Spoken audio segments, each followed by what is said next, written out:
இயேசு உங்களை நேசிக்கிறார். பிரியமானவர்களே, இந்த நாளில் ஆண்டவர் நம்மளோடு பேசும்படி வேதத்திலிருந்து ஒரு வசனத்தை கூட வாசித்து நாம் கற்றுக்கொள்ளக்கூடிய காரியங்களை பார்ப்போம்.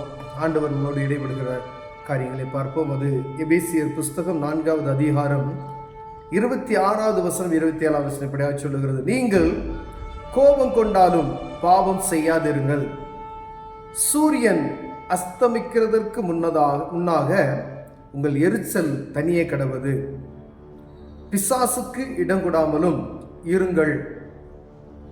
நீங்கள் கோபம் கொண்டாலும் பாவம் செய்யாதிருங்கள் என்று வேதம் அருமையாய் சொல்லுகிறது. பிரியமானவர்களே, எல்லா மனிதருக்கும் கோபம் வரும். இயற்கையாகவே மனிதனுக்குள்ள உருவாக்கப்பட்ட கோபம். ஆதாமுடைய பிள்ளைகளாகிய 2 பேர், காயின் ஆபேல், 2 பேர் ஒருத்தருக்கு கோபம் வந்த நிமித்தமாய் ஒருத்தனை கொன்று போட்டான். முதல் மனிதனுக்கு பிறந்த 2 குமாரர்கள் ஒருத்தன் நினைச்சா கொலை செய்யப்பட்டான். ஏன் அப்படின்னா எரிச்சல் நிமித்தமாய் வரக்கூடிய கோபம். இப்ப எரிச்சல் பாருங்க, அவனுக்குள்ள வந்த எரிச்சல் ஆண்டவர் அவனுடைய காணிக்கையை அங்கீகரித்தார். இவனுடைய காணிக்கையை அங்கீகரிக்கவில்லை என்ற ஒரு காரணம், அதுல ஒரு எரிச்சல் வந்தது. அவன் மேல பார்த்தா அவனுடைய முகங்கள் ஆதியாகமத்தை நம்ம வாசித்தோம் அப்படின்னா அவன் முகம் வேறுபட்டது அப்படின்னு சொல்லப்பட்டிருக்குது. அந்த கோபம் என்ன ஆயிடுச்சுன்னு பார்த்தீங்கன்னா அவனை கொலை செய்வதற்கும் தூண்டிவிட்டது. பிரியமானவர்களே, அப்ப அந்த கோபம் பாருங்க ஒரு மனிதனை எவ்வளவுக்கு கீழ்த்தரமா ஆக்கி விடுகிறது என்பதை பார்க்கணும். உலகத்தில் இருக்க அனைத்து மனிதனுக்கும் கோபம் வரும். கோபம் வராதவங்க யாருமே கிடையாது. ஆனா அதை அடக்கி நம்ம காத்து கொள்ளுகிறோம். அதுதான் தேவ பலன். ஆண்டவர் நமக்கு கொடுக்கிற அந்த பலன். கோபம் வரும்பொழுது அதை கட்டுப்படுத்துகிறோம். அநேக முறையில் இந்த கோபத்தின் நிமித்தமாய் செய்யப்படுகிற காரியங்கள் தான் என்ன செய்யுது, பாவமாக மாறி வருகிறது. அதுக்கு தான் சொல்றாங்க, கோபம் கொண்டாலும் நீங்கள் என்ன செய்யாதீங்க, பாவம் செய்யாதீர்கள். கோபத்துல பதறி அநேக முறை என்ன செய்வோம், வார்த்தைகளை விட்டுருவோம். பாருங்க, அந்த வார்த்தையை மற்றவங்க மனுஷனை அடிச்சுட்டா கூட என்ன ஆயிரும், அது கொஞ்ச நேரம் வலிக்கும், சரியா போயிடும். ஆனா நம்ம பேசக்கூடிய வார்த்தைகள் பாருங்க அவங்கள அப்படியே காயப்படுத்திடும். சில வார்த்தைகள் கோபத்துல நம்ம பேசக்கூடிய வார்த்தைகள், பேசணும்னு நீங்க பேச மாட்டீங்க, நம்மளை அறியாமையே நம்மளை மீறி கோபப்பட்டு வாயிலிருந்து வரக்கூடிய வார்த்தைகள் பாருங்க கொட்டிடுவோம். அப்படி பேசிட்டீங்க அப்படின்னு சொன்னா ஒருவேளை மாமனாரா இருக்கலாம், மாமியாரா இருக்கலாம், அண்ணனா இருக்கலாம், தம்பியா இருக்கலாம், மனைவியா இருக்கலாம், கணவனா இருக்கலாம், அண்ணனா இருக்கலாம், தம்பியார் யாரா வேணாலும் இருக்கலாம், வேற ஆளுகளா பக்கத்து வீட்டுக்காரங்களா இருக்கலாம். யாருக்கு விரோதமாய் ஏதோ ஒரு காரியம் கோபத்து நிமித்தம் நாம் பேசப்படுகிற வார்த்தைகள் அவர்கள் இருதயத்தை காயப்படுத்தும். சில வார்த்தைகள் அவர்கள் மறிக்கும் கூட அவங்க என்ன செய்யும், அது அப்படியே குத்துப்பீங்க. என்னை எப்படி சொன்னானே, இப்படி என்னை பேசிட்டாங்களே.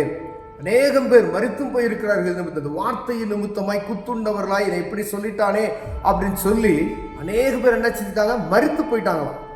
அப்ப பாருங்க எவ்வளவு இந்த கோபத்தின் நிமித்தம் வரக்கூடிய காரியங்கள் பாவங்களாய் மாறிவிடுகிறது. அது பாவம் என்று சொல்லப்பட்டு இருக்கிறது. பிரியமானவர்களே, அப்ப நம்ம எவ்வளவு கவனமா இருக்கும்படி ஆண்டவர் பிரியப்படுகிறார் பாருங்களேன்.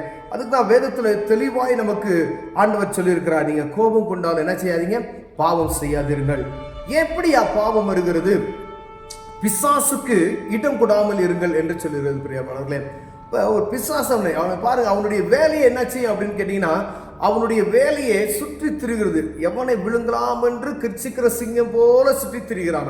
அப்ப பாருங்க, அவன் ஒவ்வொரு இந்த உலகம் முழுவதும் பூமி அனைத்திலும் ஒவ்வொரு மனிதனையும் ஒவ்வொரு மனுஷிக்கிட்டையும் அவன் என்ன செய்யறான், சுத்தி திரிகிறான். ஏன்னா ஏதேன் தோட்டத்துல அவன் என்ன செஞ்சான், அவன் வேலையை கரெக்டா செஞ்சான். ஏவாள் போய் தோட்டத்துக்குள்ள உலாவி வரதா போறான், சும்மா வாக்கிங் தான் போறாங்க. ஆனா சர்ப்பம் அவளை வஞ்சித்தது. பிசாசு என்ன செய்யறான் பாருங்க, இந்த பழத்தை நீங்க சாப்பிடலாம் அப்படின்னு சொல்லி ஒரு காரியத்தை உண்டாக்குறது. நம்ம அது நிமித்தம் இந்நாள் வரைக்கும் சாபங்கள் தொடர்ந்து வந்து கொண்டே இருக்கிறது. பிரியமானவர்களே, அதே போலதான் பிசாசுக்கு இடம் கொடாதபடி நம்ம கவனமா இருக்கும்படி ஆண்டவர் அழைக்கிறார். பிரியம் ஏன் கேட்குறீங்கன்னா, நம்ம சிந்தனையில அவன் தான் ஏதாவது ஒரு காரியத்தை வைப்பான். ஒரு பரிசுத்த சிந்தனைக்கு விரோதமாய் ஒரு திங்க் நமக்கு வருது, ஒரு தவறான காரியத்தை செய்வதற்கு இருதயத்தில் தோன்றுது அப்படின்னா அதை செய்யாதபடிக்கு எச்சரிக்கையா இருக்க முடியும். ஒரு நல்ல காரியத்தை இருதயத்தில் வருகிறது, எல்லா மனிதனுக்கும் வரக்கூடிய ஒரு காரியம். அதே ஒரு தீமையான காரியத்தை சிந்திக்க தோணுகிறது, செயல்பட தோணுகிறது அப்படின்னா அந்த காரியத்தை நம்ம யார் இந்த ஆலோசனை கொடுக்கிறார் என்பதை நாம் பார்க்கும்படி அழைக்கப்படுகிறோம். ஒரு தவறான ஆலோசனையை கொடுக்கிறவன் யாரா இருப்பான்? பிசாசா மாத்திரம்தான் இருப்பான். எந்த ஒரு மனிதன் கெட்டு போவதற்கு ஆலோசனை கொடுக்க மாட்டான். மனிதனாக பிறகு எல்லாருமே என்ன செய்வான்? நீ இந்த குழிக்குள்ள போய் விழு அப்படின்னு சொல்லுவானா? சொல்ல மாட்டான். ஆனா உங்க இருதயத்துக்குள்ள தோணுது பார்த்தீங்களா, அவனுக்கு விரோதமாய் ஒரு காரியத்தை செய்கிறது, வியாபாரத்துக்கு விரோதமாய் ஒரு காரியத்தை செய்கிறது, அவன்கிட்ட சண்டை போடுகிறது, மனைவிக்கு விரோதமாய் ஒரு துரோகம் பண்ணுகிறது, கணவனுக்கு விரோதமாய் ஒரு துரோகம் பண்ணுகிறது, இப்படிப்பட்டதான காரியங்கள், சமாதானத்தை கெடுக்கிறது, மாமியார்கிட்ட சண்டை போடலாமா, மருமகள்கிட்ட சண்டை எப்படி போடலாம், புருஷன் பொண்டாட்டிக்குள்ள எப்படி சண்டையை மூட்டி விடலாம், இப்படிப்பட்டத காரியங்களை யார் கொண்டு வரவார்னா, குடும்பத்துல சமாதானத்தை கெடுக்க பிறந்த அந்த ஒரு பொல்லாத ஆவி என்ன செய்யுது? இந்த பிசாசானவன் குடும்பத்துக்குள்ள சமாதானத்தை கெடுக்கும்படியாவே அந்த இருதயத்தில் இந்த சிந்தனையை விதைப்பான் பாருங்க. அப்ப இந்த மாதிரி சிந்தனைகள் வரும் பொழுது நம்ம கவனமா இருக்கணும். அப்படிப்பட்டதான சிந்தனை வரும்போது இயேசுவின் நாமத்தினால அதை என்ன செய்யணும்? விரட்டிடணும். இருதயத்தில் காணப்படுகிற சிந்தனைக்கு விரோதமாக நம்ம இயேசுவின் நாமத்தில் ஜெயம் கொண்டுறணும். ஒருவேளை அதை விட்டுட்டீங்க அப்படின்னு சொன்னா அது என்ன ஆகும்னா, அடுத்து அப்படியே கொஞ்சம் கொஞ்சமா என்ன செய்யுமா? வளருமா? அந்த பாவம் பெருகிரும். அப்படி அப்ப நம்மளை ஒரு நாள் அதை அழிச்சு போட்டுரும், நம்முடைய பேரை கெடுத்து விடும், நம்முடைய அந்த தேவ பக்தி நமக்குள்ள இருந்து முற்றிலும் அழிக்கப்பட்டு அவன் குடி கொண்டு விடுவான். அப்ப பிசாசுக்கு இடம் கொடாதிருங்கள் அப்படின்னு சொன்ன அந்த வார்த்தைக்கு நம்ம எப்பொழுது என்ன செய்யணும்? கட்டுப்பணும். கோபம் கொண்டாலும் பாவம் செய்யாதிருங்கள். பாருங்க, கோபப்பட்டால் நீங்க என்ன செய்யக்கூடாது? பாவம் செய்ய. கோபத்து வரும்பொழுது அதை எவ்வளவு கையாளணுமோ, கோபம் வரும் எல்லா மனுஷனுக்கும், அந்த கோபத்தை அடக்கி நம்ம காத்துக்கொள்ளணும் பிரியமானவர்களே. அதே மாதிரி நம்ம நல்ல காரியத்தை திங்க் பண்ணணும். கெட்ட காரியம் வருதுன்னா அது ரொம்ப கவனமா ஆராய்ந்து பார்த்து அதை விட்டு விடுவது நல்லது பிரியமானவர்கள். கண்களை மூடுவோம், ஜெபம் செய்வோம். அன்பின் தகப்பனே, ஆண்டவரே, கோபப்படாதபடி எங்களை காத்துக்கொள்ளுங்க. ஆண்டவரே, பாவம் செய்யாதபடி எங்களை காத்துக்கொள்ளுங்க.